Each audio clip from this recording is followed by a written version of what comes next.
नमस्कार प्यारे विद्यार्थियों, एक बार फिर आपका स्वागत है एमजीसीआई के यूट्यूब चैनल पर। प्यारे विद्यार्थियों, हम यहाँ पर पीएटी AG 1 2 3 ग्रुप में प्रीवियस ईयर पेपर सॉल्यूशन देख रहे हैं।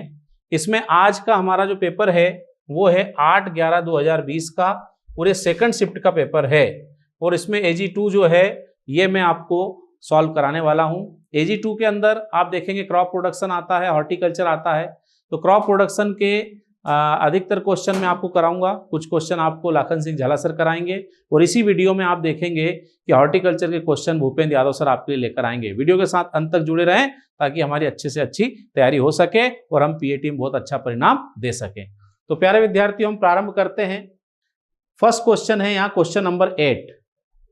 रफली top layer of soil contents has blank percentage of minerals. मृदा सामग्री की मोटे तौर पर शीर्ष परत में कितने प्रतिशत खनिज पदार्थ होते हैं, ये हमारे सामने प्रश्न आया।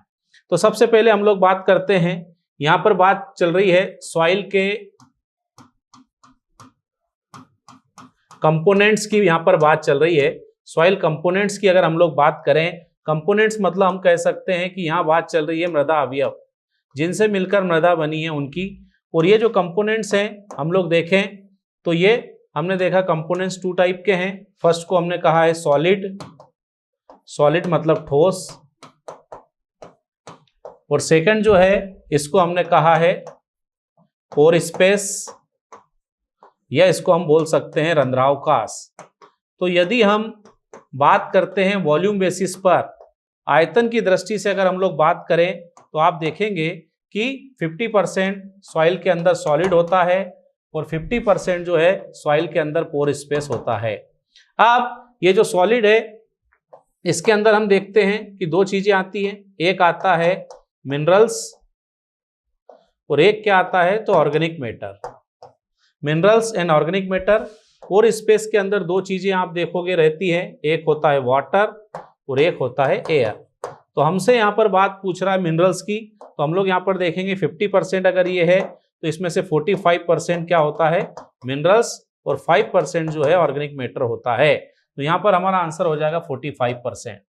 आपको एक बात याद रखना है कि कभी कभी वो मिनरल्स की बात करता है on the basis of weight, भार की दृष्टि से, द्रव्यमान की दृष्टि से अगर वो पूछ ले आपसे तो आंसर आएगा 75%। अदरवाइज हमारा यहाँ पर आंसर जो है वो होगा 45%। ठीक है, नेक्स्ट क्वेश्चन पर आता हूं मैं। तो नेक्स्ट क्वेश्चन हमारे सामने जो है, नेक्स्ट क्वेश्चन है question number 19। Which one of the following is the irrigation system where least amount of water is lost? कौन सी सिंचाई की यहाँ पर विधि है जिसमें पानी की कम से कम बर्बादी होती है? पानी कम से कम बर्बाद की यहाँ पर बात कर रहा है। तो अगर हम लोग यहाँ पर देखें फ्लड इरिगेशन, तो फ्लड इरिगेशन में तो आप देखोगे कि यहाँ पर मैक्सिमम वाटर लॉस होता है और इसीलिए हम लोग यहाँ पर बोलते हैं कि ये जो मेथड है इसकी जो इरिगेशन एफिशिएंसी है वो क्या होती है, मिनिमम होती है, या ऐसा बोलेंगे कि लोएस्ट इरिगेशन एफिशिएंसी होती है। कौन सी मेथड की हम बात कर रहे हैं? फ्लड इरिगेशन मेथड की। फिर हम लोग बात करते हैं तो यहाँ पर ड्रिप इरिगेशन मेथड जो है इसकी अगर आप देखोगे तो क्या होता है भैया, हम यहाँ पर बात करते हैं कि इसकी मैक्सिमम इरिगेशन एफिशिएंसी होती है। सिंचाई की दक्षता जो है वो इसकी मैक्सिमम होती है, कितनी होगी तो 70 to 90% के आसपास हम लोग बात करते हैं। इसकी क्या होती है, इरिगेशन एफिशिएंसी होती है। स्प्रिंकलर की अगर हम लोग इरिगेशन एफिशिएंसी अगर यहाँ पर देखें तो इसकी इरिगेशन एफिशिएंसी कितनी होती है तो 50 to 70% के आसपास होती है। फिर हम लोग बात करते हैं कि फरो मेथड है, तो फरो मेथड में इरिगेशन एफिशिएंसी अगर देखी जाए तो ये कितनी हो सकती है, तो हम लोग यहाँ पर बात करते हैं कि 35 to 50% के आसपास इसकी इरिगेशन एफिशिएंसी हो सकती है। और ये जो फ्लड है इसकी इरिगेशन एफिशिएंसी अगर देखें तो ओनली 25 to 35% है। तो आप देखेंगे इसकी लोएस्ट है, आंसर हो जाएगा ड्रिप। ठीक है, नेक्स्ट क्वेश्चन पर आता हूं मैं। Question number 20। The difference between the estimated value of an assets and the loan amount sanction and to be contributed by the farmer for establishing a dairy farm is known as। एक परिसंपत्ति के अनुमानित मूल्य और स्वीकृत ऋण राशि के बीच का अंतर और एक डेयरी फार्म स्थापित करने के लिए किसान द्वारा किए गए योगदान को इस नाम से जाना जाता है। अब देखो जरा यहाँ पर समझना, जैसे कि हमारे को एक डेयरी का यहाँ पर फार्म लगाना है, डेयरी फार्म के लिए हम लोग बात कर रहे हैं। अब डेयरी फार्म लगाना है तो इसकी जो प्रोजेक्ट कास्ट है, मान लो प्रोजेक्ट कास्ट हमारे को लग रही है यहाँ पर 20 लाख। अब हमने बैंक से लोन कराया, तो बैंक का जो लोन है मान लो वो कितना है, 17 लाख का लोन हमारा यहाँ सैंक्शन हुआ। अब आप देखोगे यहाँ पर कि 3 लाख रुपीस जो है वो यहाँ पर शॉर्ट हो रहा है। ये प्रोजेक्ट कॉस्ट है, बैंक लोन इतना है, 3 लाख यहाँ पर ये आप देखोगे शॉर्ट हो रहा है। इसको हम लोग क्या बोलते हैं, तो इसको बोला जाता है मार्जिन मनी। मतलब ये 3 लाख रुपीस जो हैं ये किसको अपनी तरफ से लगाना पड़ेगा, तो ये फार्मर जो है इसको लगाना पड़ेगा। तो फार्मर अपनी साइड से 3 लाख लगाएगा, 70 लाख का लोन हो गया, टोटल प्रोजेक्ट कास्ट 20 लाख है। तो ये जो अमाउंट होता है इसको हम लोग बोलते हैं मार्जिन मनी या मार्जिन राशि इसे कहा जाता है। ठीक है, तो ये क्वेश्चन नंबर 20 हो गया। इसमें बहुत कंफ्यूजन होता है तो बड़े ध्यान से समझना इसको क्या है। नेक्स्ट क्वेश्चन, क्वेश्चन नंबर 27, अले cropping is a type of. अले क्रॉपिंग क्या चीज है, तो अले क्रॉपिंग या गली फसल को हम लोग क्या बोलते हैं, तो इसके बारे में हम लोग बात करते हैं। जैसे कि हम यहाँ पर बात कर रहे हैं कि हमारे पास कुछ पेरेनियल श्रब्स हैं, ये पेरेनियल श्रब्स हैं, इसके बिटवीन ये जो गैप है, इस गैप में हम लोग लगाते हैं क्रॉप। तो आप यहाँ पर देखेंगे कि ये क्या हो गया, तो ये हो गई श्रब्स, श्रब्स या इनको बोला जाएगा झाड़ियां, और इनके बिटवीन ये क्या है, तो ये हो गई क्रॉप। तो एक तरह से अगर आप देखोगे तो ये क्या हो गया भाई, ये हमने कहा कि ये लाइंस हैं पेरेनियल श्रब की, इसके बिटवीन के गैप में लगा रहे हैं। और जब हम दो कतारों के बीच गैप में लगाते हैं तो इसे कहा जाता है इंटरक्रॉपिंग या इसे अंतर फसल कहा जाएगा। इंटरक्रॉपिंग हम लोग इसको बोलेंगे। ठीक है, क्लियर है, एक तरह से इंटरक्रॉपिंग का ही ये टाइप है। Next question, question number 28, lime is used for correction of which soil. चूना या लाइम का उपयोग किस मिट्टी के सुधार के लिए किया जाता है, तो बहुत ही फेमस क्वेश्चन है कि ये अम्लीय मृदा के सुधार के लिए हम लोग चूना पदार्थ का उपयोग करते हैं at the rate of 1 to 1.5 ton per hectare, 1 to 1.5 ton per hectare के रेट से यूज करते हैं। जबकि हम लोग बात कर रहे हैं कि अल्कलाइन सॉइल जो है इसके लिए अगर देखा जाए तो मोस्ट इफेक्टिव कौन है, तो अल्कलाइन सॉइल के लिए मोस्ट इफेक्टिव माना जाता है CaSO4 2H2O, जिसको हम लोग क्या बोलते हैं, जिप्सम। जिप्सम इसके लिए सबसे अच्छा होता है। जबकि सलाइन सॉइल जो है इसमें हम लोग क्या कर सकते हैं, तो फिजिकल मेथड यहां पर यूज की जाती है। और सबसे अच्छी इसके अंदर तरीका क्या है, तो हम बोलेंगे लीचिंग ऑफ सॉल्ट्स। मतलब हम यहां पर क्या करने वाले हैं, लवणों का निक्षालन अगर हम लोग करवा देते हैं तो ये सबसे अच्छा तरीका है। जबकि अल्कलाइन सॉइल के लिए जिप्सम यूज करते हैं और एसिडिक सॉइल के लिए हम लोग यूज करने वाले हैं चूना। ठीक है, next question, apart from taking a bank loan to start a larger scale dairy farm business, the farmer has to invest a part of his own, this share of the farmer is called. ये अभी थोड़ी देर पहले ही मैंने आपको जो question बताया था, same question यहाँ पर है कि डेयरी फार्म व्यवसाय को शुरू करने के लिए बैंक ऋण लेने के अलावा किसान को अपने हिस्से का निवेश करना होगा। किसान के इस हिस्से को क्या बोलेंगे, तो अभी मैंने आपसे बात किया था, इसे बोला जाएगा मार्जिन राशि। मतलब खुद का किसान का जो शेयर होता है लोन और प्रोजेक्ट कास्ट के बीच का जो गैप है वो किसान खुद अपनी तरफ से लगाता है, इसको हम लोग बोलते हैं मार्जिन राशि या मार्जिन मनी। देखो, कैपिटल कॉस्ट पूंजी लागत, मतलब तो हम बोलेंगे पूरी लागत यहाँ पर आ गई। लिक्विड असेट्स की अगर बात करें, चल संपत्ति की बात करें, तो जो हम हमारे पास कुछ केस रखते हैं कि अचानक जरूरत पड़ जाए उसके लिए होता है। वेरिएबल कास्ट परिवर्तनीय लागत की बात करें तो ये वो लागत होती है जो बदलती रहती है, उसको वेरिएबल कास्ट हम लोग यहाँ पर बोलते हैं। ठीक है, next question, question number 41, weeding is an example of. निराई, बीडिंग किसका एक उदाहरण है, तो हम लोग यहाँ पर अगर बात करें, जैसे कि आप जानते हैं टिलेज के बारे में, टिलेज की अगर हम लोग बात करें तो टिलेज दो तरह का यहाँ पर होता है। टिलेज को टू पार्ट्स में डिवाइड किया। फर्स्ट को हमने कहा है प्राइमरी टिलेज और इसके बाद आता है सेकेंडरी टिलेज। तो प्राइमरी एंड सेकेंडरी दो तरह के टिलेज हो गए। तो प्राइमरी टिलेज तो हमने देखा कि हम प्रीवियस क्रॉप की हार्वेस्टिंग करेंगे, पिछली फसल की कटाई करेंगे और उसके जस्ट आफ्टर जो हम प्रैक्टिस करेंगे उसको प्राइमरी टिलेज कहा जाता है। अब प्राइमरी टिलेज के बाद हम स्टार्ट करते हैं सेकेंडरी टिलेज। इसमें दो तरह की चीजें आती है। एक आता है seed bed preparation. Seed bed preparation का मतलब होता है बीज सैया तैयार करना। इसमें हम लोग क्या करते हैं कि प्राइमरी टिलेज के बाद सोइंग तक जो हम प्रैक्टिस करने वाले हैं उसको बोला जाता है सीड बेड प्रिपरेशन। और सेकंड इसके अंदर क्या आता है भैया, तो सेकंड इसके अंदर आता है इंटर कल्टीवेशन,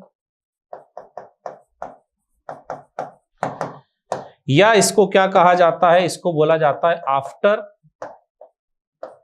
कल्टीवेशन। ये सारी जो चीज होने वाली है ये खड़ी फसल में की जाने वाली क्रियाएं हैं और निंदाई गुड़ाई जो है ये खड़ी फसल में करने वाली क्रिया है। इसलिए यहां पर हमारा आंसर आ जाएगा इंटर कल्टीवेशन या अंतः कृषि। ठीक है। जबकि लेआउट का मतलब क्या होता है, जैसे मान लो कोई बगीचा लगा रहे हैं तो किस एरिया में लगाएंगे, कहां पर क्या होगा, इसको बोला जाता है लेआउट। ठीक है। नेक्स्ट क्वेश्चन पर मैं आता हूं। Question number 47, what do you understand why the term fertigation. Fertigation शब्द से आप क्या समझते हैं। देखो हमारे पास यहां कुछ शब्द आते हैं, जैसे एक को हमने कहा है फर्टिगेशन, एक हमारे पास आता है हर्बिगेशन, एक हम लोग बात करते हैं नाइट्रोगेशन। फर्टिगेशन का मतलब क्या हो गया, हम लोग बोलेंगे कि भाई जब हम लोग यूज करते हैं फर्टिलाइजर विथ इरिगेशन वाटर, मतलब सिंचाई के साथ जब उर्वरक देते हैं, तो यहां पर आप देखोगे इरिगेशन जो है इससे ये वर्ड लिया गेशन और फर्टिलाइजर से लिया फर्टी, दोनों को मिलाकर बन गया फर्टिगेशन। तो फर्टिगेशन का अर्थ यहां पर क्या हो गया, हम कहेंगे application of fertilizer through irrigation water, सिंचाई के पानी के साथ या माध्यम से उर्वरकों को देना। इसके अलावा हर्बिगेशन का मतलब क्या होता है कि भाई हर्बिसाइड्स, खरपतवार नियंत्रण करने वाले जो शाकनाशी होते हैं उनको जब इरिगेशन के साथ दिया जाता है तो इसको क्या बोलेंगे, हर्बिगेशन। फिर क्या आता है नाइट्रोगेशन। नाइट्रोगेशन मतलब क्या होता है कि भाई एनहाइड्रस, हम लोग बात करते हैं अमोनिया, एनहाइड्रस अमोनिया विथ हम लोग क्या बात करेंगे इरिगेशन वाटर, सिंचाई के साथ निर्जल अमोनिया को देंगे तो इसको बोला जाएगा नाइट्रोगेशन। बाकी ये मेथड अगर देखे जाएं तो ये सारी जो है फर्टिलाइजर एप्लीकेशन की मेथड है। जैसे हम बोल रहे हैं कि उर्वरकों का परनी छिड़काव, मतलब घोल बनाकर पत्तियों पर छिड़केंगे तो फोलियर स्प्रे बोला जाएगा। फिर हमने क्या कहा बैंड प्लेसमेंट। बैंड प्लेसमेंट मतलब क्या होता है कि भाई फोलियर में तो हम लोग खड़ी फसल में पत्तियों के ऊपर छिड़काव करते हैं, वो हो गया। बैंड प्लेसमेंट में हम क्या करते हैं, क्रॉप की रो के बिटवीन ये जो गैप होता है यहाँ पर फर्टिलाइजर एप्लीकेशन करते हैं। फिर बेसल अनुप्रयोग का मतलब होता है कि जब मृदा के अंदर हम जड़ों के समीप देते हैं, जैसे इमोबाइल न्यूट्रिएंट्स होते हैं, हमने बात की जैसे कि फास्फोरस, उसको जड़ों के समीप दिया जाता है, वो इसमें आएगा। ठीक है। नेक्स्ट क्वेश्चन पर आता हूं। Question number 50, leaf reddening of cotton is due to deficiency of soil. कपास में पत्ती का लाल होना किसकी कमी के कारण होता है। तो कपास के अंदर अगर हम लोग बात करते हैं तो सिंपल सा इसका आंसर हो जाएगा मैग्नीशियम। मैग्नीशियम की कमी जब होती है तो कपास की जो पत्तियां हैं उसका कलर थोड़ा सा लाल जैसा होने लगता है। जैसे कि सामान्य पत्ती का रंग हमने कहा कैसा होगा, तो सामान्य पत्ती का रंग ऐसा हरा होता है, लेकिन जब इसकी डेफिशिएंसी होती है तो आप देखोगे कि पत्ती में ऐसे लाल रंग के, इतने लाल नहीं होते हैं, थोड़े से कत्थई टाइप के यहाँ पर स्पॉट या कलर होने लगता है। ठीक है। जबकि फास्फोरस जो है ये जड़ों के विकास के लिए होता है। फिर हमने कहा नाइट्रोजन जो है वानस्पतिक वृद्धि के लिए होता है, और कॉपर जो है इसके कारण कई पौधों के अंदर लिटिल लीफ, पत्ती जो है छोटी होने लगती है, ये होता है। ठीक है। Next question, question number 56, which of the following methods of irrigation is suitable for potato. Potato cultivation मतलब आलू की बुआई के लिए हम लोग बात कर रहे हैं कौन उपयुक्त है। जैसे आपने देखा होगा कि आलू को जब लगाया जाता है तो आलू को हम लोग इस तरह से मेड़ के ऊपर लगाते हैं। जैसे आप यहाँ पर देख पा रहे हैं, इस तरह की रचना जब बनाते हैं, ये वाला जो हिस्सा है इसको बोला जाता है मेड़, या फिर हम इसको बोलेंगे रिज। ये वाला जो हिस्सा है इसको हम लोग क्या बोलते हैं, कुड़, या इसे कहा जाता है फरो। तो ऐसी जो क्रॉप है जिसको हम मेड़ के ऊपर बोते हैं, तो उसके लिए अच्छी मेथड कौन सी होती है। जैसे हमने यहाँ पोटैटो मान लो लगाया हुआ है, तो पोटैटो लगाने के लिए यहाँ पर आप देखेंगे कि फरो मेथड जो है वो यूज हम लोग करेंगे, उससे इजीली इरिगेशन हो जाएगा। और इसमें एक फायदा और है, हम चाहें तो जैसे इस वाले फरो में दिया, ये दोनों तरफ की लाइन को कवर करेगा, एक फरो को स्किप कर सकते हैं। यहाँ दिया, ये दोनों तरफ की रो को कवर करेगा, तो कम पानी में आपका काम चल जाएगा। इसलिए फरो मेथड जो है हम लोग यहाँ पर यूज करते हैं। बाकी आजकल अगर आप देखेंगे तो ड्रिप इरिगेशन का भी यहाँ पर यूज होना स्टार्ट हो गया है। लोग ड्रिप मेथड से भी पोटैटो लगाते हैं, ठीक है, लेकिन फरो मेथड को ज्यादातर यूज करते हैं। Next question, question number 64, potato is the indicator plant of deficiency. आलू किसकी कमी का सूचक पौधा होता है? Indicator plant. भाई इंडिकेटर प्लांट का मीनिंग ये होता है कि भाई कोई न्यूट्रिएंट जो है उसके अगर सॉइल में डेफिशिएंसी है तो ये सिम्टम शो करते हैं अर्लियर देन अदर क्रॉप, मतलब बाकी फसलों से, साधारण फसलों से ये पहले अपने लक्षण प्रकट करते हैं। जैसे कि हम लोग यहाँ पर बात करें फास्फोरस, तो फास्फोरस किसके लिए है? तो फास्फोरस के लिए आप देखोगे तोरिया, तोरिया इसका इंडिकेटर प्लांट हो गया। फिर हम लोग बात करते हैं यहाँ पर मोलिब्डेनम, मोलिब्डेनम के लिए क्या आता है? तो क्लोअर, क्लोअर या जिसको बोला जाता है बरसिम, बरसिम मोलिब्डेनम के लिए इंडिकेटर हो गया। पोटेशियम, तो पोटेशियम की अगर बात करें तो इसके लिए आता है भाई पोटैटो। आलू जो है ये पोटेशियम का हो गया। इसके अलावा आलू मैग्नीशियम के लिए भी होता है, ठीक है। नाइट्रोजन की अगर बात करें तो नाइट्रोजन के लिए कौन होता है? तो कॉलीफ्लावर, कॉलीफ्लावर मतलब फूल गोभी। और फूल गोभी इसके साथ साथ अगर हम लोग बात करें तो ये किसके लिए होता है भाई? तो आप देखोगे कि मोलिब्डेनम के लिए भी होता है। मोलिब्डेनम के अलावा अगर हम लोग बात करें तो कैल्शियम के लिए भी होता है, ठीक है। तो ये सारे इंडिकेटर प्लांट है यहाँ, क्योंकि पोटैटो पूछा है इसलिए हमारा आंसर यहाँ पर आ जाएगा पोटेशियम। पोटैटो या आलू किसका इंडिकेटर प्लांट है? तो हम लोग कहेंगे कि ये फूल गोभी का इंडिकेटर प्लांट है, ठीक है। नेक्स्ट आते हैं question number 72, the usual length of offset rod. Offset rod की लंबाई क्या होती है? ऑफसेट रॉड क्या है पहले तो ये हमें मालूम होना चाहिए। ऑफसेट रॉड इस तरह की एक रॉड होती है जिसके टॉप पर ऐसा हुक बना होता है। इसका उपयोग हम लोग करते हैं जब सर्वेइंग करते समय जरीब झाड़ियों में फंस जाती है, तो जरीब को झाड़ियों से निकालने के लिए।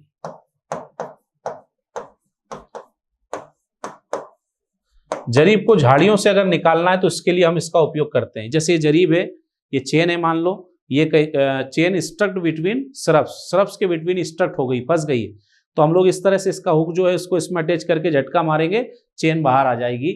इसको बोला जाता है ऑफसेट रॉड।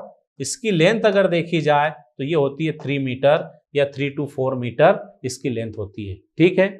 नेक्स्ट क्वेश्चन पर आते हैं हम लोग। Which of the following is the botanical name of paddy. Paddy का बॉटनिकल नेम पूछा है। इतने इजी क्वेश्चन भी आते हैं। धान का वानस्पतिक नाम शायद सभी जानते होंगे, ओराइजा सटाइवा। ओराइजा सटाइवा जो है ये धान का वानस्पतिक नाम है। जबकि सेकेरम ऑफिसिनेरम आप जानते ही हैं किसका नाम है? गन्ने का है। ब्रेसिका ओलेरेसिया, ये ब्रेसिका ओलेरेसिया अगर देखा जाए तो ये किसका है भाई? तो वन गोभी हम लोग बोलते हैं, या इसको बोला जाएगा कि भाई वाइल्ड कैबेज जो होती है, वाइल्ड कैबेज, जंगली पत्ता गोभी का ये नाम है। जबकि ये हमने कहा कि सुगर केन का हो गया। और लास्ट में क्या है भाई? ट्रिटिकम एस्टिवम, तो ये सभी जानते हैं व्हीट, या ऐसा बोलेंगे कि गेहूं का वानस्पतिक नाम है ये, ठीक है। तो ये बॉटनिकल नेम भी आते हैं, इसलिए बॉटनिकल नेम भी हमारे को याद होना चाहिए। नेक्स्ट क्वेश्चन है question number 77, 1 hectare is equal to, एकड़ में हमारे को बताना है 1 हेक्टेयर में कितने एकड़ होते हैं। तो 1 हेक्टेयर इज इक्वल टू क्या होता है 2.471 एकड़, या फिर हम लोग इसको बोल सकते हैं 10,000 स्क्वायर मीटर ये होता है। तो अप्रॉक्स देखें 2.47, तो अप्रॉक्स में आ जाएगा 2.5। ठीक है, कभी कभी हमसे इसका उल्टा पूछ लेता है, तो 1 एकड़ इज इक्वल टू होता है 0.4 हेक्टेयर। कभी कभी ये भी पूछ लेता है, एकड़ में हेक्टेयर पूछता है तो हम घबरा जाते हैं, कुछ नहीं करना, इसको इधर डिवाइड कर देना है। ठीक है, नेक्स्ट क्वेश्चन पर आता हूं, question number 85, which one of the following is the best example of crop rotation. Crop rotation का एग्जांपल हमारे को बताना है, सस्य आवर्तन भी इसको कहा जाता है। तो इसका एग्जांपल बताना है। ए वाला अगर देखें सीसम राइस पोटैटो, तिल चावल आलू, एक भी दलहनी फसल नहीं है इसलिए ये नहीं आएगा। पहले सी देखते हैं, चावल चावल चावल, ये भी नहीं आएगा। फेलो चावल सरसों, ये भी नहीं आएगा। हाँ, यहाँ पर हमने कहा हरा चना मतलब मूंग, फिर चावल, गार्डन मटर जो है गार्डन पी बोला जाता है, बिल्कुल सही है। तो दलहनी फसल का समावेश अगर होता है तो ऐसे फसल चक्र को हमेशा अच्छा माना जाता है। ठीक है, next question, question number 90, the slope provide for the furrows for free drainage in broad bed and furrow method is. Broad bed और फरो विधि में मुक्त जल निकासी हेतु फरो के लिए प्रदान किया गया ढाल कितना है। देखो भाई, हमेशा एक बात ध्यान रखना है हमारे को कि वाटर जो है ये स्लोप की साइड ही फ्लो करता है। तो अगर हमने ऐसी बड़ी पट्टियां बनाई हैं, सिंचाई के लिए भी हम लोग बनाते हैं, जल निकास के लिए भी बनाते हैं, तो यहाँ पर स्लोप कितना होना चाहिए, तो यहाँ पर स्लोप होना चाहिए 0.5%। 0.5% का अगर स्लोप रहेगा तो आप देखोगे कि वाटर जो है बहुत इजीली जो है रन करेगा, चाहे हम इरिगेशन कर रहे हैं चाहे हम लोग यहाँ पर क्या कर रहे हैं ड्रेनेज, इतना स्लोप होना चाहिए। ये तो आप देखोगे कि बहुत ही ज्यादा स्लोप हो गया है, इतना ज्यादा स्लोप हम नहीं रखते हैं। ठीक है, नेक्स्ट क्वेश्चन पे आता हूं, question number 99, growing of same crops on same land year after year, year after year is known as cropping. उसी भूमि पर साल दर साल एक ही फसल उगाना। देखो याद रखना, कभी भी साल दर साल आ जाए या ईयर आफ्टर ईयर आ जाए तो ये कीवर्ड है, और ये कीवर्ड किसके लिए है, तो ये है मोनोकल्चर। मोनोकल्चर के लिए हम लोग इस वर्ड को यूज करते हैं कि एक ही क्रॉप को, एक ही फसल को साल दर साल बार बार उगाना। जैसे आप देखेंगे कि सीजी में छत्तीसगढ़ में कौन सा चलता है, तो आपने वहां देखा होगा राइस राइस राइस, बार बार वो राइस को उगाते हैं। ऐसे यूपी में अगर हम लोग देखें तो क्या आता है, शुगर केन, फिर वो शुगर केन की रूट से क्रॉप लेते हैं जिसको रेटून क्रॉप बोलेंगे, फिर शुगर केन ले लेंगे, तो यहाँ पर आंसर आएगा मोनोकल्चर।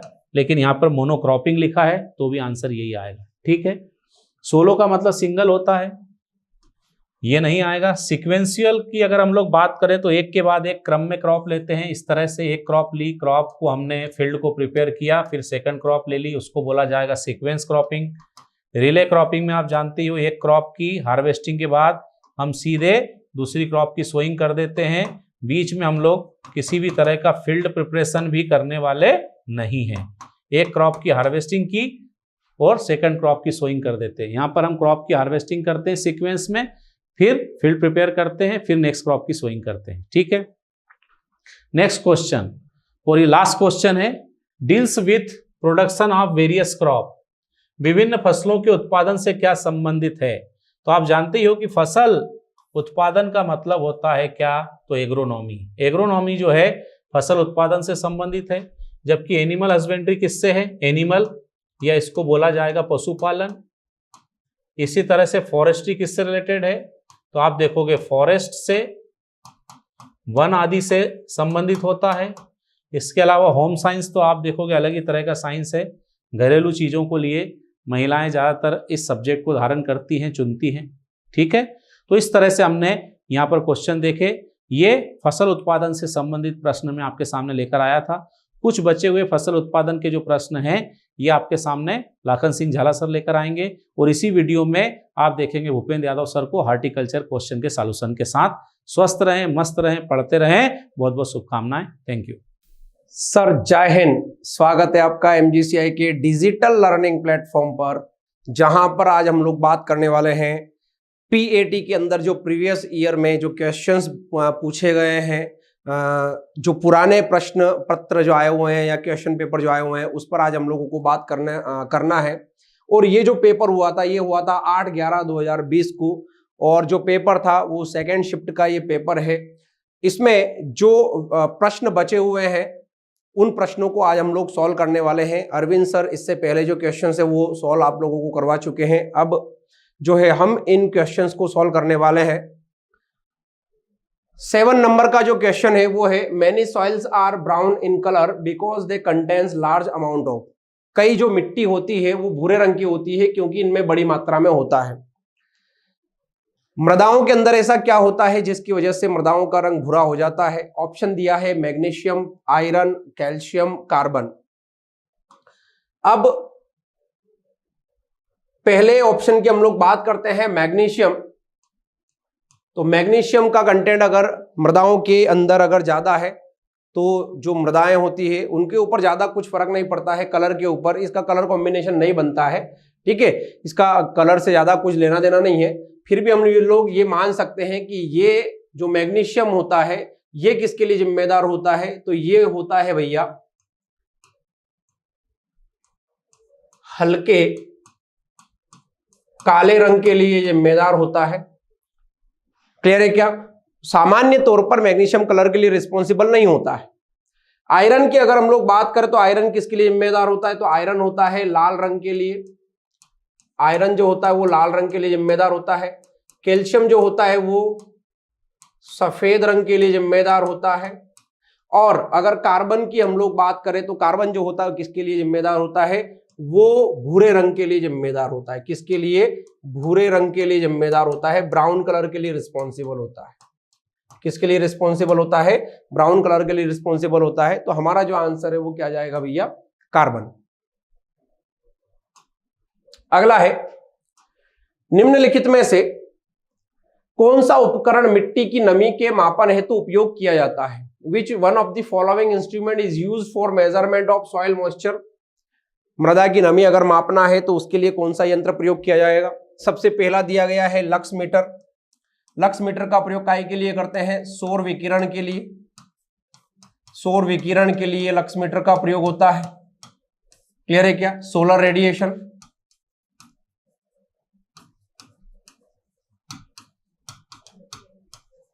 Solar radiation. हाइग्रोमीटर का प्रयोग काहे के लिए होता है? हाइग्रोमीटर का प्रयोग होता है आर्द्रता के लिए। आर्द्रता के लिए, ह्यूमिडिटी, ह्यूमिडिटी, आर्द्रता के लिए, ह्यूमिडिटी के लिए। टेंशियोमीटर का प्रयोग किसके लिए होता है? टेंशियोमीटर का प्रयोग होता है मृदा नमी, मृदा नमी या पृष्ठ तनाव के लिए, पृष्ठ तनाव के लिए, सॉइल मॉइस्चर के लिए, या फिर सरफेस टेंशन के लिए।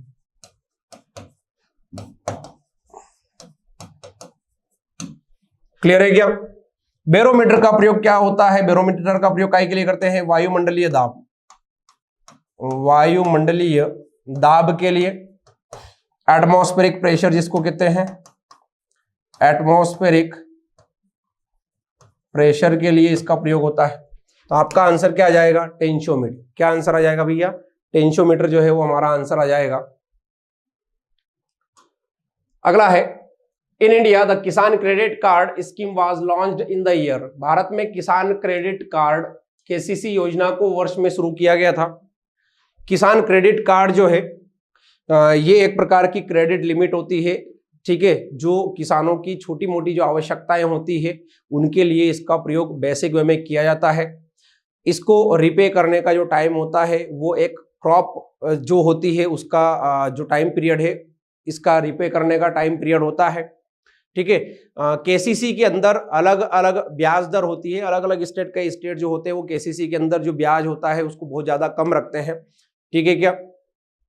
इसकी शुरुआत हुई थी 1998 में, 1998 में, 1998 में केसीसी की शुरुआत हुई थी किसान क्रेडिट कार्ड की, याद रखिएगा। अगला है is an example of says weed. Says खरपतवार का एक उदाहरण है। इनमें से कौन सा ऐसा खरपतवार है जो सेज खरपतवार का उदाहरण है, ये हम लोगों को देखना है। चलिए, सबसे पहला है डिजिटेरिया सेंजिनालिस। ये जो होता है ये होता है क्रेप घास। क्या होता भैया? क्रेप घास। दूसरा दिया है साइनोडोन डेक्टाइलोन, ये होता है दूब घास, दूब घास। तीसरा है एल्यूसिने इंडिका, ये होता है गुज घास, गुज घास। और साइप्रस इरिया जो होता है ये होता है आपका मोथा। क्या होता है? मोथा। और मोथा जो होता है ये एक प्रकार का सेज खरपतवार होता है। कौन सा खरपतवार होता है? सेज खरपतवार होता है, जिस खरपतवार के अंदर कुछ इस प्रकार का स्ट्रक्चर जो होता है वो ये रहता है, इसको सेज खरपतवार के नाम से जानते हैं। तो आंसर आ जाएगा आपका डी दिल्ली, ठीक है। सेज प्रकार का खरपतवार Cyperus. Normal growing season in days in dry farming. शुष्क भूमि खेती में सामान्यतः वर्धन काल कितने दिनों का होता है? अब शुष्क खेती, ड्राई फार्मिंग पूछा है। ड्राई फार्मिंग का मतलब जहां पर एनुअल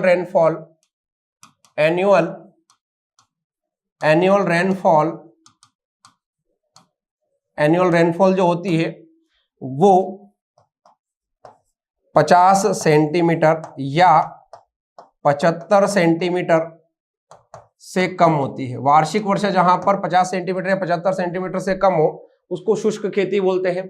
इसमें जो वर्धन काल होता है, जो ग्रोविंग सीजन जो होता है वो कितने दिन का होता है? तो वो 200 से कम दिन का होता है, ठीक है। 200 से कम दिन का होता है, लगभग 100 या 200 दिन के बीच का वो ग्रोविंग सीजन होता है। बस इतने ही दिन का समय होता है, यानी कि जो बरसात का मौसम होता है उसी में पानी की अवेलेबिलिटी होती है, बाकी पानी की अवेलेबिलिटी वहां पर नहीं होती, उपलब्धता नहीं होती है।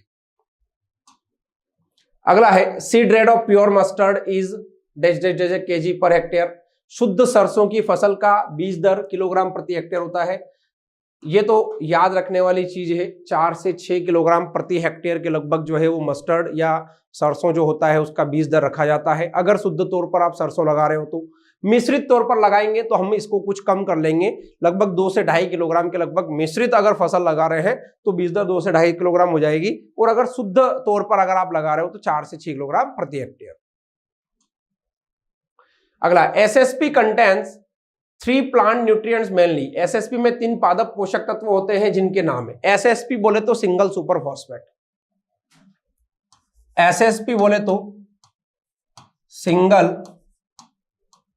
Super phosphate, single super phosphate की यहां पे बात हो रही है। सिंगल सुपर फॉस्फेट जो होता है वो 3 प्रकार के पोषक तत्व प्रोवाइड करवाता है। एक होता है फॉस्फोरस, और ये होता है भैया 16 से 18% के लगभग। फॉस्फोरस होता है 16 से 18% के लगभग। दूसरा होता है कैल्शियम, ये होता है 18 से 20% के लगभग, 18 से 20% के लगभग। और एक होता है सल्फर, ये होता है लगभग 12 से 14% के लगभग। तो 3 पोषक तत्व सिंगल सुपर फॉस्फेट में होते हैं, फॉस्फोरस, कैल्शियम, सल्फर। कहां कॉम्बिनेशन देखने को मिल रहा है? डी दिल्ली में। आंसर आ जाएगा डी दिल्ली।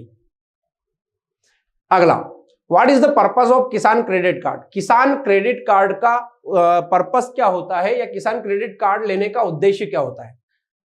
तो खेती की छोटी मोटी आवश्यकताओं की पूर्ति के लिए क्या किया जाता है? किसान क्रेडिट कार्ड लिया जाता है, याद रखिएगा। ऑप्शन ए है लघु उद्योग के लिए ऋण लेना, स्मॉल स्केल इंडस्ट्री के लिए नहीं। Taking loan for any kind of cultivation, किसी भी प्रकार की खेती के लिए लोन लेना, बिल्कुल सही बात है, हम किसी भी प्रकार की खेती के लिए लोन ले सकते हैं। टेकिंग लोन फॉर हाउसिंग, मकान के लिए लोन लेना बिल्कुल नहीं होता है। Taking loan for infrastructure development, बुनियादी ढांचे के विकास के लिए, बिल्कुल नहीं। तो आंसर आ जाएगा आपका बी बॉम्बे। अगला, yellowing symptoms of older leaves of the plant is due to deficiency of, पौधे की पुरानी पत्तियों के पीलेपन के लक्षण इसकी कमी के कारण होते हैं। पुरानी पत्ती पर कमी के लक्षण कौन दिखाता है, ये हम लोग देख लेते हैं। सबसे पहले बात करते हैं नाइट्रोजन की, तो ये पुरानी पत्ती पर कमी के लक्षण दिखाता है, और कौन सा रंग दिखाता है, पीलापन। यानी कि हमारा जो आंसर है वो हमें पहले ही मिल गया है, ए आगरा। परंतु दूसरा ऑप्शन भी हम लोग देखते हैं कि पोटेशियम क्या करता है, पोटेशियम भी पुरानी पत्ती पर, पोटेशियम भी क्या करता है, पुरानी पत्ती पर, परंतु क्या पैदा करता है, झुलसा। क्या पैदा करता है, झुलसा पैदा करता है। फिर बात करते हैं कैल्शियम की, तो ये क्या करता है, शीर्ष कलिका पर, शीर्ष कलिका, ठीक है, ये शीर्ष कलिका पर लक्षण दिखाता है। फास्फोरस कहां पर भैया, फास्फोरस भी पुरानी पत्ती पर कमी के लक्षण दिखाता है, परंतु क्या करता है, बैंगनी रंग के लिए जिम्मेदार होता है। किसके लिए, बैंगनी रंग के लिए जिम्मेदार होता है। तो आंसर आपका आ जाएगा ए आगरा। अगला है DWRB 160 is a variety of, DWRB Directorate of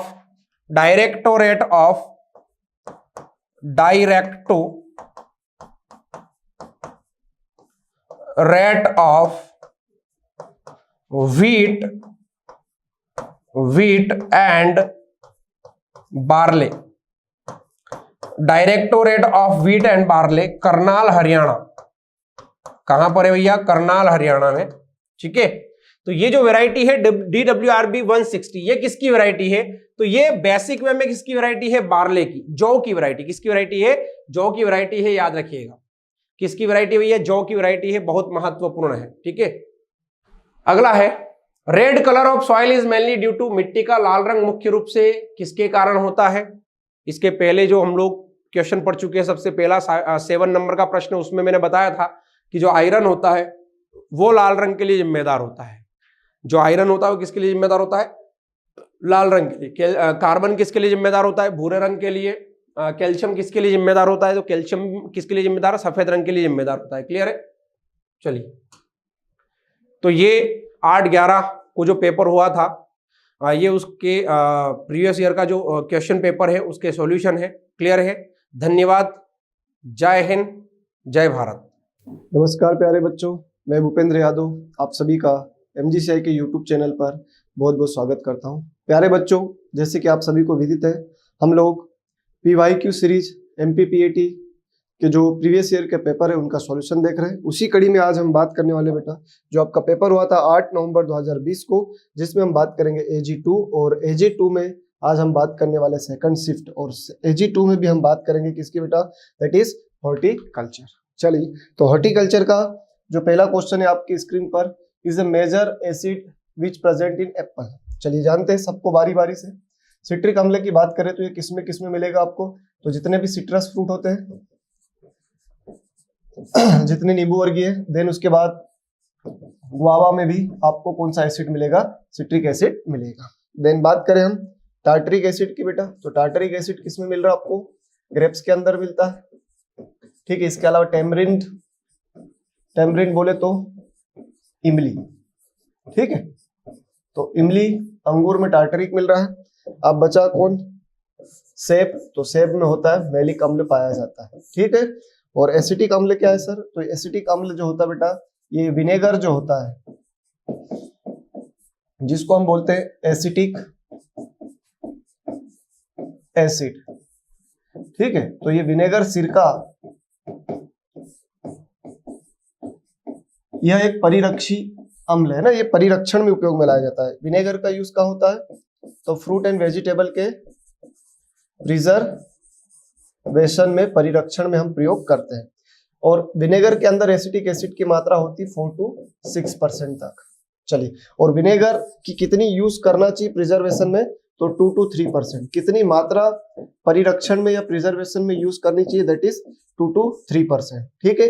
क्योंकि ये सबसे अच्छा परिरक्षी पदार्थ है, ध्यान रखना। जितने भी केमिकल प्रिजर्वेटिव है या जितने भी हम प्रिजर्वेटिव पदार्थ ले रहे हैं, केमिकल को छोड़ दे, क्योंकि केमिकल में सोडियम बेंजोएट, पोटेशियम मेटाबाइसल्फेट, ये तो बहुत बेहतरीन है, लेकिन जितने प्रिजर्वेटिव मटेरियल है, जैसे साल्ट है, चीनी है, ऑयल है, इन सब में अगर आप ले रहे हो तो सबसे इफेक्टिव कौन होता है? विनेगर होता है। ठीक है, सबसे इफेक्टिव प्रिजर्वेटिव कौन है? विनेगर है। तो अब आपको आपका आंसर मिल गया बेटा, दैट इज मैलिक एसिड, सी चेन्नई। चलिए आगे बढ़ते हैं नेक्स्ट क्वेश्चन की ओर।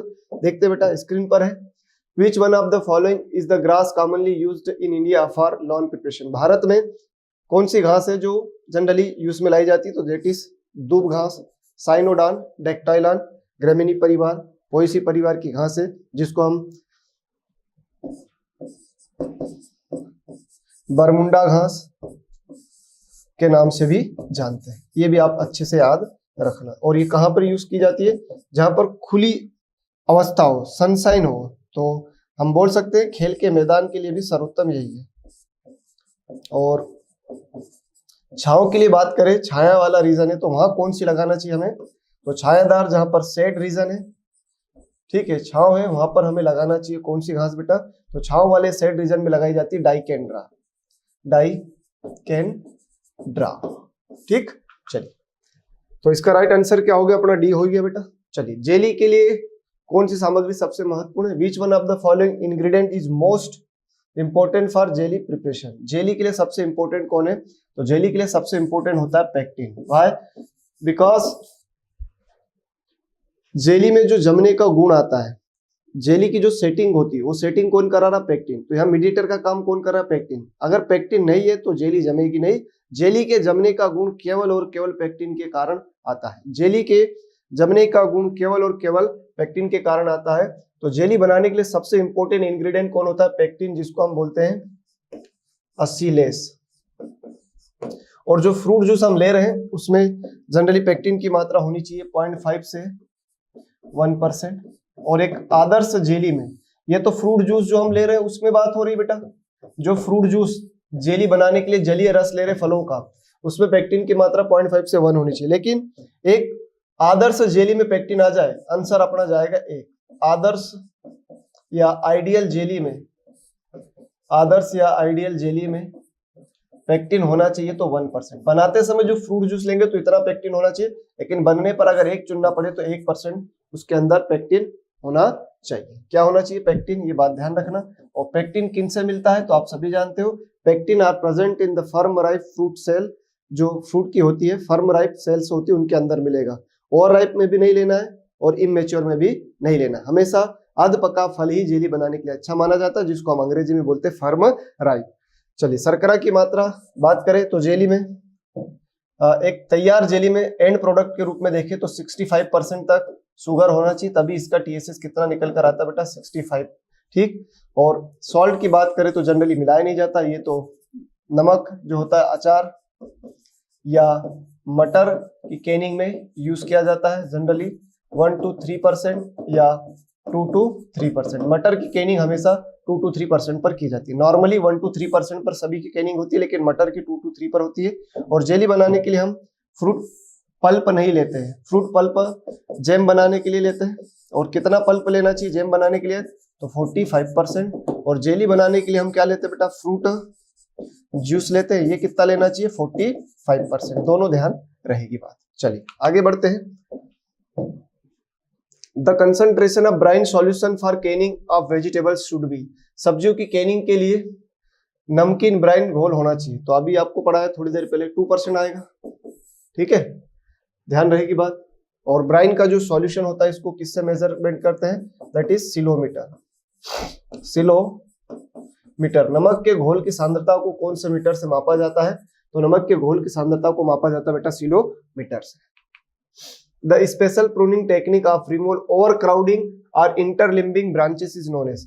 जैसे ये दो शाखा है, ओवर क्राउडिंग हो रही है, एक पौधे की दो शाखाएं आपस में इस तरह से रगड़ खा रही है, तो इन शाखाओं को हटाने की क्रिया तकनीकी को क्या कहते हैं? निकिंग। चलो समझते हैं, सारे टर्म को एक एक बार समझते हैं बेटा।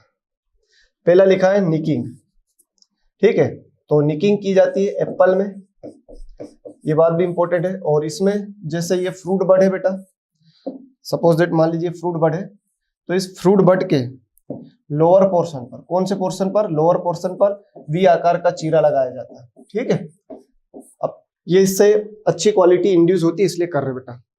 बात है सेकंड टर्म, यहाँ पर समझो पहले नोचिंग।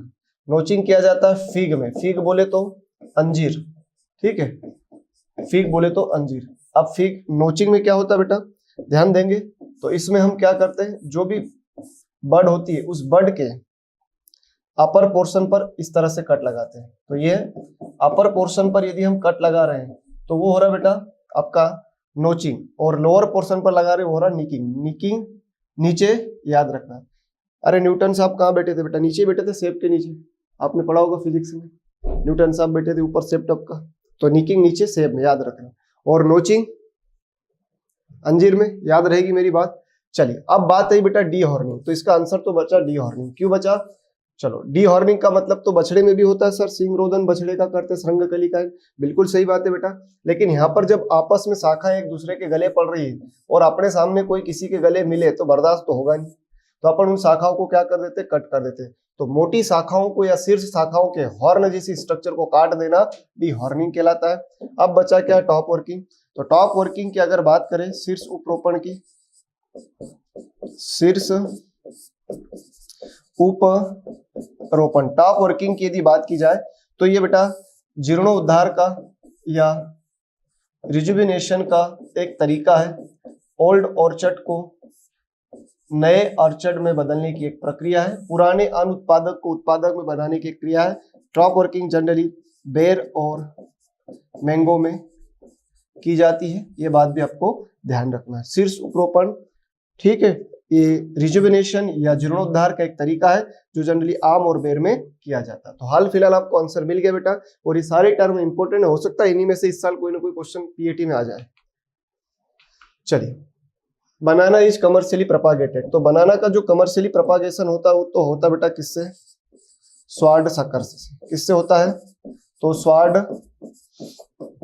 सकर्स, बोले तो तलवार नुमा सकर्स, जिसका वेट होना चाहिए 500 से 750 ग्राम, और ये कितने मंथ ओल्ड होना चाहिए, तो ये ओल्ड होना चाहिए 3 to 4 मंथ ओल्ड, 3 से 4 माह क्या होना चाहिए, पुराना होना चाहिए। अब स्वार्ड सकर्स क्या होते हैं आप सभी जानते हैं, जो बनाना में इस तरह से राइजोम होते हैं उनसे इस तरह से स्ट्रक्चर निकलते हैं जिनको हम बोलते हैं स्वार्ड सकर, और यदि ब्रॉड लीफ निकल रही उसमें इस तरह से तो इनको हम बोलते हैं बेटा वाटर सकर्स। तो जनरली प्रोपागेशन में कौन से सकर्स यूज किए जाते हैं, स्वार्ड सकर्स। ये वाटर सकर्स कोई काम के नहीं है फॉर प्रोपागेशन और एनी कोई मतलब काम की चीज ये नहीं है, इनका कोई भी यूज नहीं है, इनको हम बोलते हैं वाटर सकर्स। और वाटर सकर्स को बनाना में अगर हम हटा देंगे तो उसको डीसकरिंग कहते हैं बेटा, ठीक। चलिए, तो एक तो ये तरीका है बनाना में प्रोपागेशन का, सीड से होता ही नहीं है, क्योंकि बनाना में नेचुरल पार्थेनोकार्पी पाई जाती है, वेजिटेटिव रूप से ही प्रोपागेट होता है। कुछ हद तक इसमें टिश्यू कल्चर का यूज हो रहा है बेटा, कुछ हद तक क्या आजकल तो बहुत यूज हो रहा है। तो टिश्यू कल्चर जो कि एक टाइप है किसका बेटा, माइक्रो प्रोपागेशन का, सूक्ष्म प्रवर्धन का एक तरीका है, और इससे एक डेवलप वैरायटी है that is G9 grand name, ये भी फेमस क्वेश्चन है। तो ये दो तरीके हैं बनाना में। चलो, बीज बिल्कुल नहीं होता है, टिश्यू कल्चर हो सकता है, ग्राउंड लेयरिंग ये भी नहीं होता है, और डिवीजन ऑफ सकर्स, सकर का विभाजन नहीं होता, स्वार्ड सकर्स होता है ना, सकर ऐसा नहीं कि काट के लगा दिया, स्वार्ड सकर ही लेना है, क्योंकि वाटर सकर्स से प्रसारण नहीं होता, इसलिए बेटा ध्यान रखना है। तो आंसर क्या जाएगा फिर, बी जाएगा इस कंडीशन में, ठीक है। बनाना में राइजोम से भी प्रोपागेशन होता है, स्वार्ड सकर से भी होता है, और टिश्यू कल्चर से भी होता है। लेकिन यहाँ पर अगर स्वार्ड सकर लिखा होता तो पंगा होता, फिर क्वेश्चन या तो कैंसिल होता, लेकिन उन्होंने ऐसा नहीं लिखा, इसलिए स्पष्ट आंसर है tissue culture. L49 Safeda Harija is the variety of guava, ये सारी की सारी किसकी वैरायटी बेटा, गुआवा की। अगर हम L49 की बात करें तो उसको हम लखनऊ सफेदा के नाम से जानते हैं, ठीक है। अच्छा, लखनऊ सफेदा किसको कहते हैं, आम की वैरायटी, ध्यान रखना है ना, लखनऊ सफेदा आम की। और L49 इलाहाबाद सफेदा राजबद्री, L49 राजबद्री जो इलाहाबाद सफेदा से सिलेक्ट की गई है, और इसको सरदार अमरूद भी कहते हैं, लखनऊ 49 को सरदार अमरूद भी कहते हैं, ठीक। आम में कई सारी वैरायटी, सेब में कई सारी वैरायटी है, चलो एक एक वैरायटी अपन बात कर लेते हैं। तो आम की अगर बात करें, ठीक है, तो मल्लिका बहुत फेमस वैरायटी है, अम्रपाली बहुत फेमस वैरायटी है, याद रखना बेटा, मल्लिका और नीलम ये सब कैसी वैरायटी है, रेगुलर नियमित फल देने वाली, कैसी वैरायटी है, तो नियमित फल देने वाली हो रही है, ठीक है। सेब में बात करें हम, तो जनरली सेब में आप देखोगे तो रेड चीफ है, गोल्डन डेलीशियस है, रेड चीफ है, गोल्डन डेलीशियस है। लीची की भी बता ही देता हूं भाई, ये तो तुमको लगेगा ये तो पता ही नहीं हमें, अर्ली बेदाना। ठीक है बेटा, चलो तो ये भी होगी बात। अमरूद की अपन ने देख ही ली सारी वैरायटी यहाँ पर। टार्टरिक अम्ल का यूज किया जाता है किसके प्रिपरेशन के लिए? Tartaric acid is comparatively better for the preparation. तो टार्टरिक अम्ल का उपयोग क्या बनाने के लिए किया जाता है? मुरब्बा बिल्कुल नहीं डालते, जैम बिल्कुल नहीं डालते, जैम में डालना पड़ेगा तो हम सिट्रिक अम्ल मिलाएंगे। ठीक है, सिरप ये तो अपने आप में शक्कर की चाशनी है। सिरप क्या होता है बेटा? यदि सिरप की बात करें तो शक्कर को पानी में घोल दे तो बन जाता है सिरप, जिसका यूज हम प्रिजर्वेशन में कर सकते हैं। और तो अब बचा ही क्या आंसर? जेली। तो राइट आंसर आएगा डी। जेली बनाने के लिए सबसे अच्छा अम्ल कौन सा है? टार्टरिक। टार्टरिक के बाद सिट्रिक मिलाएंगे। जेली बनाने के लिए हमेशा कौन सा रहेगा? टार्टरिक, याद रखना। ठीक है बेटा। डिब्बाबंदी, basic objective of canning. Canning क्या होता है? जब फल सब्जियों को डिब्बों में बंद किया जाता है तो उसको हम कैनिंग कहते हैं। तो कीमत तो बढ़ेगी, बेहतर संरक्षण मूल्य संवर्धन भी होगा, आसान से हैंडलिंग होगी और बाजार की मांग को पूरा करता है। सभी बातें हैं, लेकिन एक चुनना पड़े तो for better preservation and value addition, बेहतर संरक्षण और मूल्य संवर्धन के लिए हम कैनिंग करते हैं। ये बात आपको ध्यान रखना है। और वर्ल्ड की नंबर 1 कैनिंग वेजिटेबल कौन सी है? तो ये भी आपको याद होना चाहिए। वर्ल्ड की नंबर 1 कैनिंग वेजिटेबल, वर्ल्ड की नंबर 1 कैनिंग वेजिटेबल पी है। ये बात ध्यान रखना है आपको। और मैंगो में अगर क्वेश्चन आ जाए तो ध्यान रखना बेटा, मैंगो में भी कैनिंग करते हैं, कैरट में भी करते हैं, कॉलीफ्लावर में भी करते हैं। ठीक है, इन सब में भी कैनिंग की जाती है। मैंगो में कैनिंग के लिए फेमस वैरायटी अगर आ जाए तो दैट इज केसर, केसर है। ठीक है, इधर कैरट में चेंटेनी है। चलो ये भी आपको यहां से याद रखना है। स्वीट पी, स्वीट पी क्या है? दाल है, तो बच्चे ने मीठी मटर समझ के दाल ही लगा दिया, गलत हो जाएगा, आप ध्यान देना है। It is a ornamental plant. और ये कौन सी सीजन में उगाया जाता है? ये सजावटी पौधा उगाया जाता है आपके रबी ऋतु में। ठीक है, विंटर सीजन एनुअल फ्लावर है, विंटर सीजन एनुअल फ्लावर है बेटा, ये ध्यान रखना है। ये विंटर सीजन का एनुअल फ्लावर है। ठीक है, वेजिटेबल प्लांट नहीं लगाना है। Alternate bearing is most common in, देखो अल्टरनेट बेयरिंग क्या बेटा? इसकी एक ट्रिक याद रखो, एक आंख से, तो एक से हो गया एकांतर फलन। अल्टरनेट बेयरिंग किसमें किसमें होती? आम में, खजूर में और सेब में। ठीक है, अब होता क्या है इसमें? इसमें एक वर्ष हमें प्रोडक्शन दिखेगा जिसको हम बोलेंगे ऑन ईयर, और दूसरे वर्ष प्रोडक्शन नहीं मिलेगा जिसको हम बोलेंगे ऑफ ईयर। तो जनरली मैंगो में हमें ऑन ईयर और ऑफ ईयर देखने को मिलता है। ठीक है, आम में, खजूर में और सेब में क्या देखने को मिलता है? ऑन ईयर और ऑफ ईयर। एक साल अच्छा उत्पादन होता है, दूसरे साल उत्पादन थोड़ा कम होता है। तो ये बात आपको बहुत अच्छे से ध्यान रखनी है। और ऐसा क्यों होता है? क्योंकि उसके फल झड़ जाते हैं। तो आम में फूल झड़ जाते हैं, क्योंकि आम में आप देखोगे बेटा तो 0.1% फूल ही फल में बदल पाते हैं, क्योंकि आम में आते हैं एक गुच्छे में 1000 से 6000 फूल। तो हम देखें तो 1 से 6 फल बनते हैं एक गुच्छे में। एक गुच्छे में कितने बनेंगे?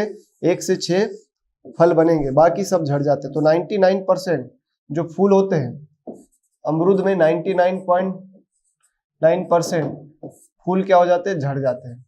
तो इस झड़ने से बचने के लिए क्या डालना चाहिए? तो इस झड़ने से बचने के लिए डालना चाहिए पेल्का ब्यूट्राजोल। पेल्का ब्यूट्राजोल जो मार्केट में कलतार के नाम से या कोल्टार के नाम से आता है, कहीं पर फास्फो 333 भी आएगा। इसके अलावा 2,4-D का भी यूज कर सकते हैं, नेप्थेलिन एसिटिक एसिड 50 ppm का भी यूज कर सकते हैं। और नियमित फलन वाली किस्म लेना चाहिए, जैसे मल्लिका है, आम्रपाली है, नीलम है, जो नियमित फल देने वाली संकर वैरायटी वो सब लेना चाहिए। और या तो दक्षिण भारत में देखो तो उनमें समस्या नहीं आती, वो रेगुलर बेयरिंग वैरायटी है। ये समस्या जनरली नॉर्थ इंडिया में आती है। और छल्ले बनाना चाहिए जिससे CN अनुपात मेंटेन रहे, तो ये समस्या नहीं होगी। और यदि CN अनुपात 10 है तो ये बेस्ट है, क्योंकि इस पर अच्छा फ्लावरिंग फ्रूटिंग देखने को मिलेगा। क्लियर बेटा? तो प्रश्न वैकल्पिक बेयरिंग, अल्टरनेट बेयरिंग, एकांतर फलन के नाम से पूछा गया था, थोड़ा घुमा दिया था, याद रखना। डी आएगा। चलिए आगे बढ़ते हैं। पपीता के रोपण के लिए डिस्टेंस पूछी गई है, तो पपाया को जनरली इस पर तो नहीं लगाते, यहाँ पर लगाया जाता है। आम की एक वेराइटी है, फेमस है, कई बार 1000 बार क्वेश्चन आ चुका है एग्जाम में, दैट इज आम्रपाली। 1600 पौधे प्रति हेक्टेयर लग जाएंगे। ठीक है भाई। 1.8 बिल्कुल लगाते पपीता को, ये पपीता का आइडियल डिस्टेंस है, लेकिन ये ऑप्शन में ना हो तब 2 × 2 मीटर भी हो सकता है। पहली प्रायोरिटी तो यही आएगा उत्तर, तो ये मिल गया अपने को बेटा। पपाया की एक famous variety that is Pusa नन्ना, इसको हम लगाते हैं 1.25 मीटर पर। कितने पौधे आएंगे सर इसके, तो इसके 6400 प्लांट पर हेक्टेयर लगते बेटा, ये भी आप ध्यान रख लेना। 2.2 पे जनरली ऐसा कुछ है नहीं, 1.5 × 1.5 पर है। केला, बनाना, ये जो ट्रांसप्लांटिंग हो इस पर की जाती है। ठीक। 3 × 3 पर किसको लगाते हैं, तो अंगूर को लगाया जाता है। 5 to 6 मीटर की डिस्टेंस पर सेब को लगाया जाता है। 6 × 6 मीटर पर गुआवा को लगाया जाता है। 8 × 8 मीटर पर अगर आपसे पूछ लिया जाए बेटा तो बेर के अलावा यदि हम देखें तो चीकू, सपोटा, विराट कोहली। और 10 × 10 पर पूछ ले तो बेटा मैंगो। ठीक। तो ये जो इंपॉर्टेंट थे डिस्टेंस सारे मैंने आपकी स्क्रीन पर लिख दिए बेटा। Which of the following vegetable can be cultivated in warm weather? ऐसी सब्जी जिसको गर्म जलवायु चाहिए, तो भैया ये तीनों की तीनों रबी सीजन की है। ठीक है, तीनों की तीनों किसकी है, रबी सीजन की है। तो राइट आंसर आएगा ब्रिंजल, एग प्लांट। इसके अलावा टोमेटो को भी वार्म क्लाइमेट चाहिए, ध्यान रखना। ठीक। चलिए, red lady is the famous variety of papaya, that is the B बकरी, इसका राइट आंसर है। ठीक है भैया। अंगूर में थॉमसन सीडलेस बहुत इंपॉर्टेंट वैरायटी है, थॉमसन सीडलेस। केले में बात करें तो रोबस्टा ग्रुप है, डॉर्फ कैवेंडिश है, मंथन है, लाल वेलची है, दूध सागर है, अमृत सागर है। पमन के लिए पपाया का बात हुई है। आम में बात करें तो चौसा सबसे मीठी वैरायटी है। ठीक है। फिर केसर गुजरात की फेमस है, अल्फांजो महाराष्ट्र के रत्नागिरी क्षेत्र में फेमस है। ठीक है। नूरजहां है, दहियार है, करेला है, ये एमपी के लिए फेमस है, दहियार और करेला। ठीक है, ये एमपी में फेमस वैरायटी है। ठीक। चलिए, pinching of chrysanthemum, what are the pinching. पहले तो ये समझो, जैसे ये बड है और ये बड से जुड़ी हुई लीफ है और ये प्लांट का टॉप पोर्शन है। ठीक है। तो removal of bud with the help of leaf, जब पत्तियों को बड के साथ किनको बेटा, लीफ को तोड़ दिया जाता है। ठीक है। ये प्रोसेस सेम आप ग्राम में भी पढ़ते हो, तो ग्राम में आप इसको निपिंग या खुटाई कहते बेटा, है ना। ग्राम में आप इसको किस नाम से जानते हो, निपिंग या खुटाई के नाम से। ये कॉटन में भी करते हैं अपन, तो कॉटन में इसको अपन किस नाम से जानते हैं, टॉपिंग के नाम से जानते हैं। ठीक। टोबैको में भी करते हैं। निपिंग का ही नाम यहाँ पर पिंचिंग है, और जनरली जो पिंचिंग है मेनली की जाती है कार्नेशन में। पहली प्रायोरिटी पे कार्नेशन देखना बेटा, कार्नेशन ना दिखे तो फिर आप मेरी गोल्ड देखना। मेरी गोल्ड, इसमें 40 डेज बात करते हैं, 40 दिन बात करते हैं। और फिर आएगा आपका क्राइजेंथेमम, इसमें हम करते हैं 14 से 21 डेज, और ये ना हो तो 2 वीक के आसपास करते हैं। तो 2 वीक तो मिल गया बेटा, तो आंसर हो गया ए। ठीक है। तो ऊपरी शीर्ष भाग को तोड़ देते, ऐसा करने से क्या होगा, तो ऑक्सीजन का जो इफेक्ट है वो कम हो जाएगा, और हमें हॉरिजॉन्टल ब्रांचेस या क्षैतिज जो शाखाएं हैं वो ज्यादा होगी, और जितना हॉरिजॉन्टल ब्रांचेस होती है किसी भी प्लांट में उतना अच्छा प्रोडक्शन देखने को मिलता है, दैट इज द रीजन। चलिए आओ भाई, हेड स्पेस की बात हो रही है, ये रहा। तो बॉटल बनाते हैं।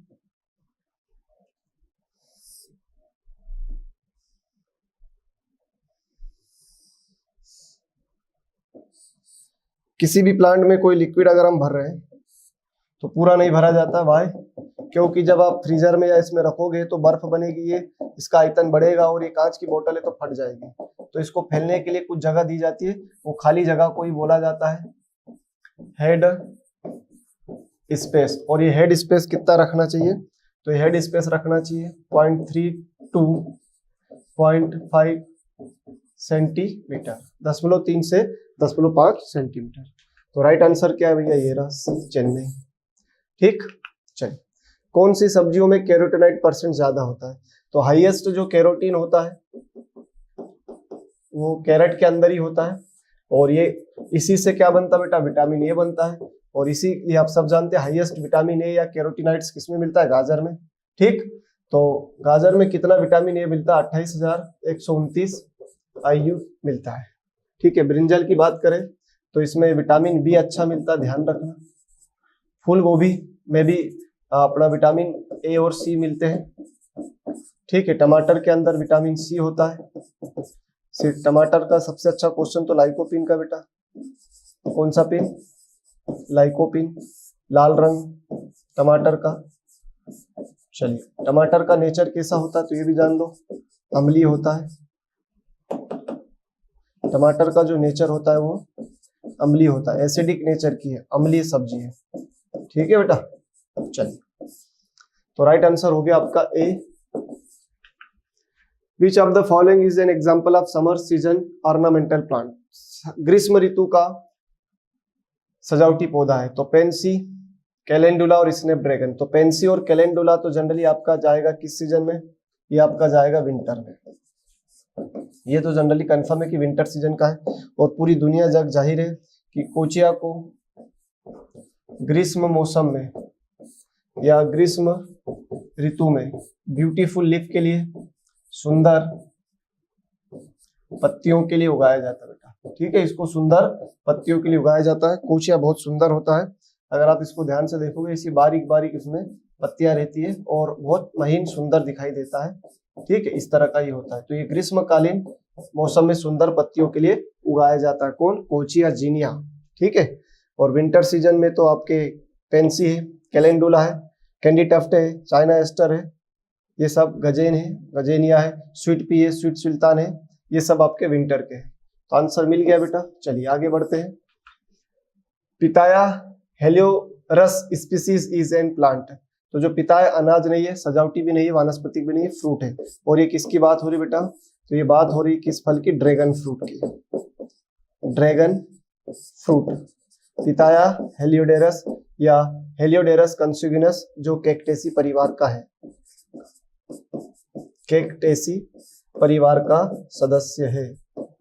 ठीक, चलिए सीड रेट ऑफ रेडिस। तो ये तो कैरेट की है बेटा, 4 से 5 किलोग्राम, गाजर की है 8 से 10, मूली की है, वैसे मूली की सीड रेट है 9 से 12, लेकिन ऑप्शन में नहीं है। 20 से 25 आपके बरसीन की है। ठीक, 15 से 18 एग्जैक्ट वैसी किसी के है नहीं, लेकिन आप राउंड फिगर में किसी के साथ भी जोड़ सकते हो। तो राइट आंसर अपना मिल गया बेटा यहाँ पर D. Which of the following ornamental plant non woody? Non woody मतलब उसमें लकड़ी नहीं होती, तो गुलाब में भी होती है, चाइना रोज में भी होती है, बोगनविलिया में भी होती है। हॉलीहॉक में जनरली हमें लकड़ियां, डंठल नहीं देखने को मिलते, इसलिए नॉन वुडी है, गैर वुडी मतलब इसमें लकड़ियां नहीं है। चीनी का उपयोग, शुगर का यूज किसके प्रिजर्वेशन? मछली में नहीं मिलाएंगे, अचार में तो नमक मिलाएंगे, मछलियों का भी जनरली नमक के साथ प्रिजर्वेशन कर सकते हैं। ठीक है, और ड्राई कैबेज में भी नहीं मिलाएंगे, जेम में मिलाएंगे। ठीक है बेटा, तो जेम है, जेली है, हायो रब्बा है मतलब मुरब्बा है, कैंडी है, पेठा है। इन सब का प्रिजर्वेशन किसके द्वारा होगा सर? तो इन सब का प्रिजर्वेशन होगा बेटा शुगर के द्वारा। इन सब में क्या ऐड किया जाता है बेटा? शुगर या चीनी। कितनी मात्रा? तो लगभग 65 से 70%। इसलिए जेम का TSS 68 आता है, जेली का 65 आता है, मुरब्बा और कैंडी पेठा का लगभग 70 के आसपास आता है। ठीक है, तो ये थे आपके बेटा 8 नवंबर 2020 का पेपर, जिसमें हॉर्टिकल्चर के क्वेश्चन हमने देखे। धन्यवाद, थैंक यू सो मच।